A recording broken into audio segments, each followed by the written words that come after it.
everybody. I'm Dave Thomas. Welcome back to another year of Principles of Learning here on HHTV.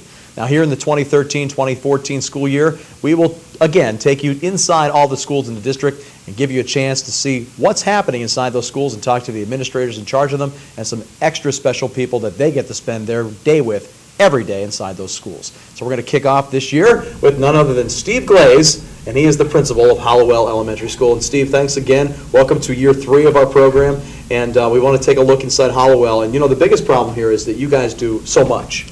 So here we are in November already, and we're already talking about, well, what have you done? And we could probably fill like an hour and a half with that, because you guys do a lot of programming in Hallowell. But first of all, thanks again. Thank you. Good seeing you. So what have we missed out on already, just starting our year in Hallowell? What are some of the big things? Well, a lot's been going on. Sure. A really great start to the school year. Like you said, involved in a lot of things. I know we're going to be talking about what those things are. Really an opportunity for us to showcase many of the things that we do, ways in which we're engaging our families, ways in which we're talking about programs and things that we're doing related to technology, related to wellness, and really building upon the things that we've done in years past. And that's what we should be doing, is trying to build and grow the programs to make them the best that they can be for our students. Here's a question for you. Sure. You've been there, this is your 3rd or 4th year now at Hallowell. At Hallowell, this is my 7th. 7? Yes. Not long already. It has. Stop. Wow. All right, well, I knew you way too long before that. That's crazy. All right, so even more of a question then for you is this. 7 years in, now you raised the bar there high, early. You know, you came in, ball of fire, Steve Glaize style, here's all the stuff that I'm bringing to the table. Every year, when August hits, how much of a challenge is it for you as an administrator to say, you know what, I'm going to let's burn some more trails here. Let's just really go down a road that no one else is thinking about, and I want to make sure that, you know, my administration, my staff, my students, my school, my stakeholders know that Hallowell is the best because it's for them. How do you do that? Well, what you want to be able to do is you do want to be able to build from one year to the next. And you want to be able to, as an administrator, one of the biggest challenges that I have is that you do want to be able to align your systems so that you have everybody on the same page, everybody who understands what our goals are, and everyone understands what their role is in order to help us achieve those goals. This is something that requires a true team effort. We're talking about our staff, we're talking about our teachers, our support staff, we're talking about our parents, our community members, we're talking about as we relate to other district programs and alignment, and to make sure that we are acting in accordance with our district programs are. And so when you approach it in that way and you have very clear goals every year, and then you've aligned those systems, and then you really unleash the talent. That's what this is about. It's about getting talented people. That's what we have here in Hatboro-Horsham, at Hallowell and all across Hatboro-Horsham. Good, talented folks. Give them the opportunity, give them the freedom to do the things that we know that they can do that's going to really benefit our children. All right, I've been taking notes for when I become a principal today. I want to do the Glaize model of things, so I just wanted to make sure I knew that. All right, let's go on to some of the great things that you have been doing inside the walls of Hallowell. And we'll start with sports. LaSalle came to visit for a little bit. We've talked about the wellness initiative for years now, and getting all these kids really early on into this whole idea of wellness. And John Giannini, 2 LaSalle basketball players, came by. What was the value there that you were able to see those kids have by seeing, you know, big name people that they can watch on TV in their presence talking about wellness? Yeah, so in the beginning of each year, we have what we call Go for 3 Spirit Day, which is our way to talk about student leadership and also a way for us to talk about habits, building good habits. Okay. And so I asked Dr. G and 2 of his players, Tyrone Garland and Tyreek Duran, 2 of the top players really in the city, it was very exciting, to come and talk about how they build good habits to help them become a successful basketball team. And so Dr. G talked about that you can't wait until game day to put things into practice. That practice and the way in which you prepare for the season is what makes or breaks your season, gives you an opportunity to be a successful team. And so we use the opportunity to really talk about ways in which we can operate as a team, ways in which we can build good habits, ways in which students can put first things first, for example, so that they can get their homework done on time, or making sure that they're listening first before speaking so that they're really seeking to understand and learn from others. And so the beauty is that Dr. G did a wonderful job with our students. He was so approachable and so engaging, and the players had so much fun, and it really just gave us an opportunity to make some connections that I know for all of us are going to last a really long time. And you see on the monitor there, we're watching some of the video from that. I mean, they must have just had a ball. But I just, I know that inside, aside from seeing these people as stars and celebrities, you've always been, to take a page from Covey's playbook, the 7 habits of happy kids. How many of those habits are you then responsible for making sure that these kids understand well after these guests leave, and how do you go about doing that in your program? Well, the key is you're constantly reinforcing the language and giving students opportunity to show that they are leaders. And that's really what we try and strive for each and every day. So on the morning announcements, we reinforce that language. We use it in our classrooms, we have it in our hallways, we have it everywhere.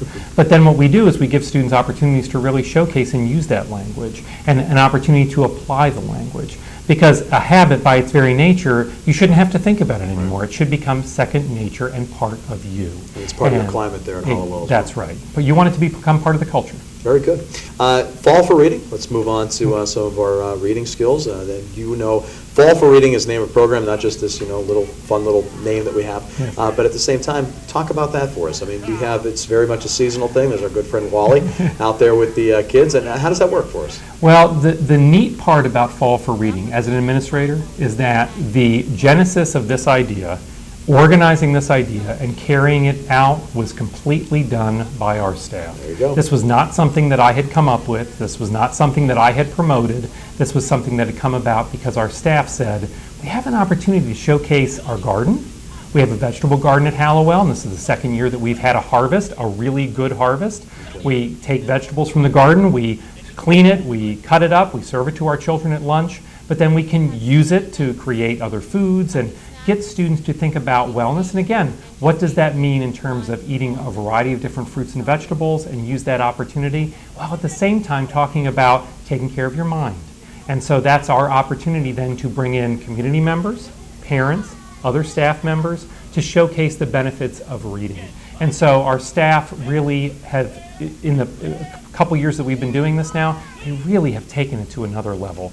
The things that they did this year to engage our families and to bring in community members, government leaders, local government leaders to show up, to have other administrators, school board members, and so forth. It was a really great showing and a great opportunity. So I'm very, very proud of our staff, because were it not for their ideas, were it not for their initiative and their leadership, we wouldn't have done any of these things. So I'm really, really proud of our Hallowell staff. That's a really neat program, and it's one that could easily be a model for any other school, anybody watching, if they work in another district.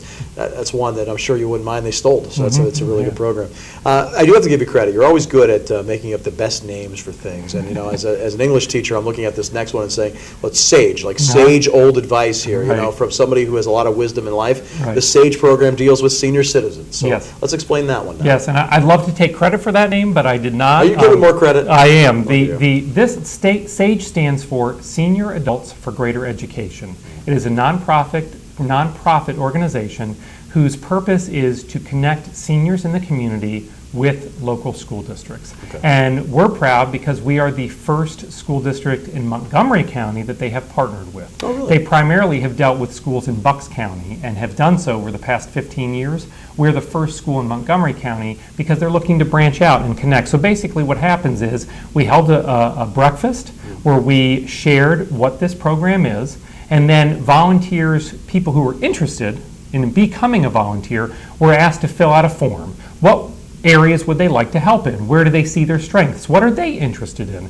And then we asked our staff members to fill out a form as well to say, what areas of need do you have? And so what SAGE does is that they take these forms and they build connections between our volunteers and our staff members who are interested in hosting volunteers. We now have 17 volunteers in our school. Now when you figure we have 12 classrooms, right. To have 17 volunteers just shows you that we have volunteers in the library, we have volunteers in our health room, we have volunteers in technology, we have volunteers working with our literacy specialists, in addition to working K-5 all throughout our school. And so the folks, when they come in according to when the teachers' schedules are available, and they really work that out. And what we've seen, even in the short time that we've been doing this, in a month and a half that we've been doing this, we see how excited people are to be able to come into our school, feel productive, know that they are making a difference, Sure. and in the same sense for us, give us an opportunity to showcase what is public education today? How much has it changed since when they went to school? And so it really is a true win-win with our volunteers and also with our staff and with our students. Now, is that something the students, they're involved in that as well? Absolutely. Really? Absolutely, What yeah. have some of those exchanges been like, or have we had those exchanges? We have, and the neat piece is that we are allowing our staff to help generate how our volunteers are going to be used, and some of our volunteers are coming in and working one-to-one with students. Right. Some are doing small groups, some are reading stories, some are listening to students read.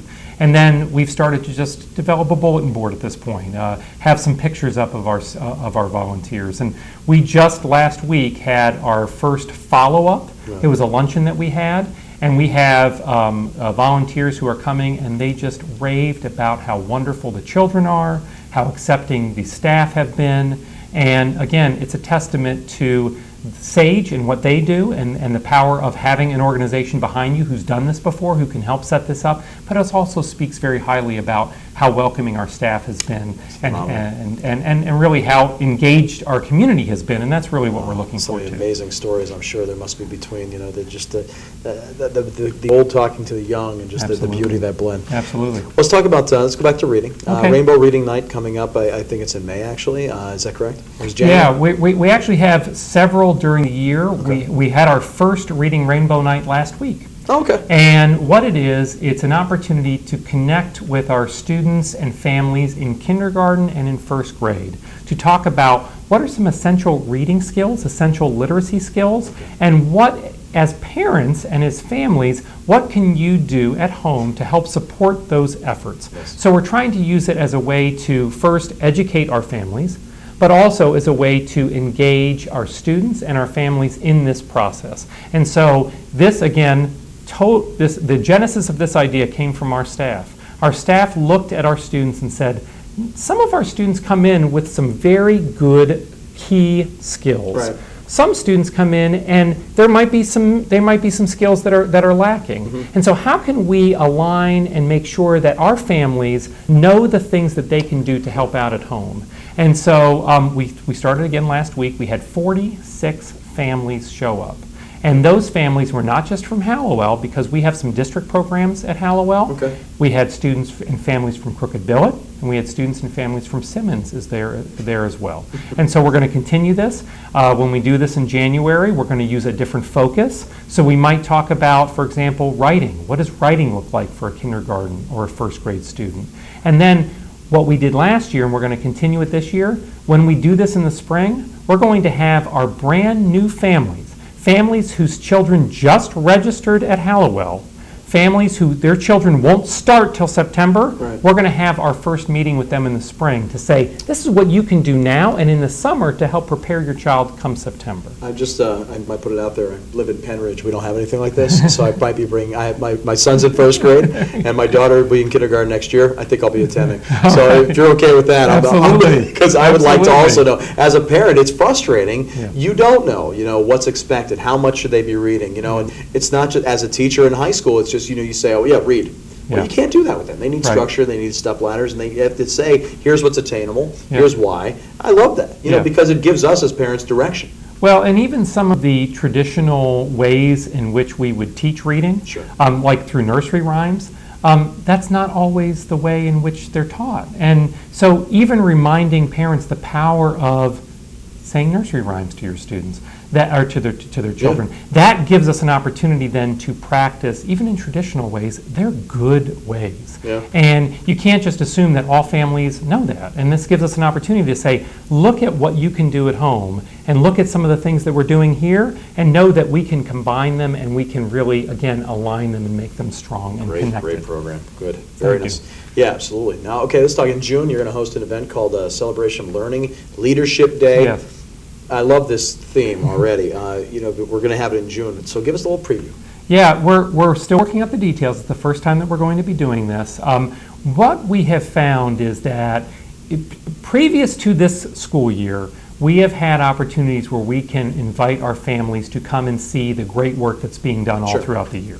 So, for example, our third grade students in years past did a leadership day where they talked about their efforts at leadership, talked about their academic efforts and shared that with families and community members. We also had opportunities for our first grade and our second grade students, and last year we had student-led conferences in fourth and fifth grade. Or we have parent-teacher conferences coming up now. Right. Well, in the spring, the students lead those conferences. Instead of the parent-teacher having those conferences, students can lead those conferences about their growth and how far they've progressed. So what we said is, it was great to have all of these events, but we had them on different days and at different times during the school year. Let's really, again, the theme that you're hearing from me today is, let's align our practices. We are at a place where we can truly move everyone forward. And no, K-5, we are moving the entire school body and our staff in a way that promotes the success of all of our students. So let's celebrate that in a way that we can celebrate work that's happening, for example, in art,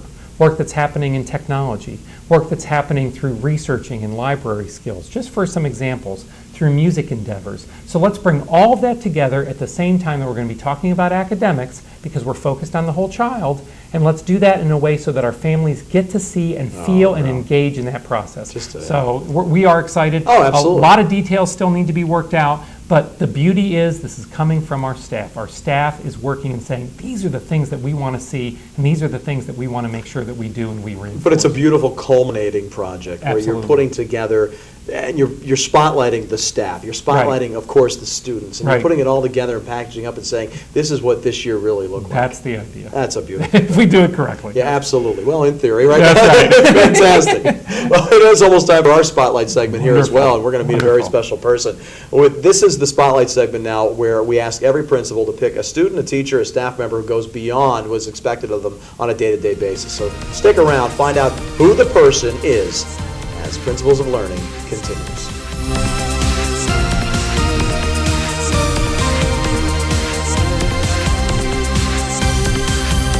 The Hatboro-Horsham Television Network continues to be your source for Hatboro-Horsham School District information and events. HHTV produces a variety of programming that informs, educates, and entertains the Hatboro-Horsham community. Our News You Can Use show highlights events and student achievement in the school district. And each of our 7 primary principals speaks about their brand of education on the Principles of Learning talk show. And want to know what kind of instruction our students receive? Well, tune in to Celebration of Excellence, which focuses on innovation instruction by our teachers. Outlining our school district plans and goals is Superintendent Dr. Curtis Griffin in Talk Soup. HHTV also covers many sports events, concerts, and special events throughout the school year. A combination of students and staff power the engine behind HHTV that is available on Comcast, Verizon, YouTube, and our website. Most events are streamed live for your viewing convenience. HHTV, highlighting excellence in education.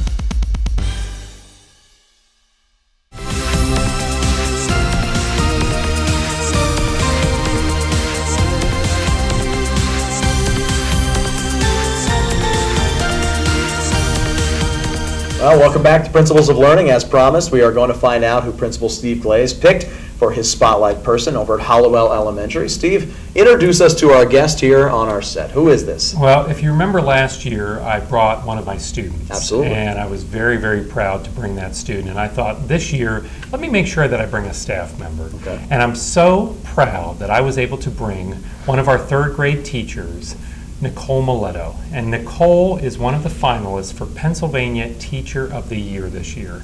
She is only one of 12 teachers across the entire state, and we are just so proud and excited, and I'm so glad that I can show her off here today. And I'm sure she's so happy to be here. Congratulations, take nothing away from you, but right now she's like so uncomfortable talking about this. But let's make it a little easier on you, Nicole. First of all, congratulations, that's amazing. Thank you. But let's talk about the everyday stuff, because I'm sure that's what you'd rather talk about. Yes. Well, that doesn't just happen. So what is it that you consider to be your strength? What is it that you try to do every lesson plan, every day in that classroom, for all the years you've been doing it? How do you go about making sure that everything you do is phenomenal?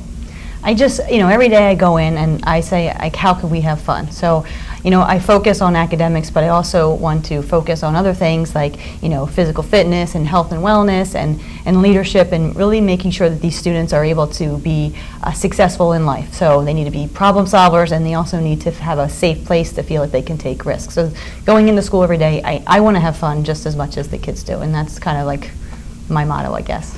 If you were giving advice to a young teacher right now, somebody who's just coming out of college, maybe somebody who's a career changer, somebody's coming into the classroom, and knowing all the changes in education, and they change every day. Right. All of us are jumping through hoop after hoop. But what advice do you give them? If you could put all that stuff aside, what advice do you give them to say, this is how you teach? You need to be flexible. I mean, you can make the best lesson plan, but when you go in that day, things can all fall apart. So just be able to, have a short-term memory and be flexible and be ready to roll with all the new changes that come almost daily. When you look at your classroom as we're looking at right now, that level of engagement always seems to be really high in your world. And so how does that happen? How do you go about filling a day, especially with elementary school kids, where they're constantly in need of that, I have to be doing something all the time, otherwise forget it, you lost them. How do you do that? Well, I think the person that I am, I need to be doing something all the time. And I know Steve had said, he comes by my room and he's tired just watching a few minutes of it. The kids really don't have a second to, not do what they're supposed to be doing. They're either, taking a fitness break, they're, moving from one center to another, or they're engaged in some kind of group activity. I need to be busy, so I keep the kids busy, and that seems to help. With all that now, I do have to ask you, because the fact that you're nominated, we've had nominees, and this year we have 2, I think, Yes. out of the 12. Yes. And that alone is amazing for our district. But you personally, what do you think made you stand out as far as being in the running for Teacher of the Year? What do you think put you out there? I'm sure by now, I know the process is extensive. I've been part of it before, making the videos for other candidates in the past. But what do you think helped you stand out in that process? Well, originally I didn't understand why I was nominated. I thought Sure. that, this is what I do, and I come to school every day and I want to have fun. And I think trying to incorporate all those different aspects of the whole child, not just teaching them academics, but, teaching them to be 21st century learners and be successful, and not just be able to do math and be able to read a passage, but be able to solve problems and work collaboratively with each other. I think that's, my guess as to why I'm nominated and That's got really this cool. far. And when do we hear, by the way, because I've been hearing it for a few months now that, we're in the running. When do we actually find out? When is that? In December, there's a Okay. conference in Hershey, and I think the finalists will all be there. And I believe, I just heard that the governor will be the one who's going to actually give out the award. So it's pretty exciting. That's exciting. Very good. Well, congratulations to you. Best of luck to you. And Steve, that's just another the jewel in the crown over there at Hallowell. So it's good stuff to have. Thank you. Thank you, both of you, for Thank joining you. us. I appreciate good meeting you. Thank you. You Thank too. you. Steve, good to Thank see you once again. Good seeing you. And again, thank you always for joining us here on Principles of Learning. And we will be back in a few weeks with another look at all of the great things going on inside one of the schools here in our district. Very happy to have you once again. On behalf of everyone here at HHTV, I'm Dave Thomas. Thanks for joining us.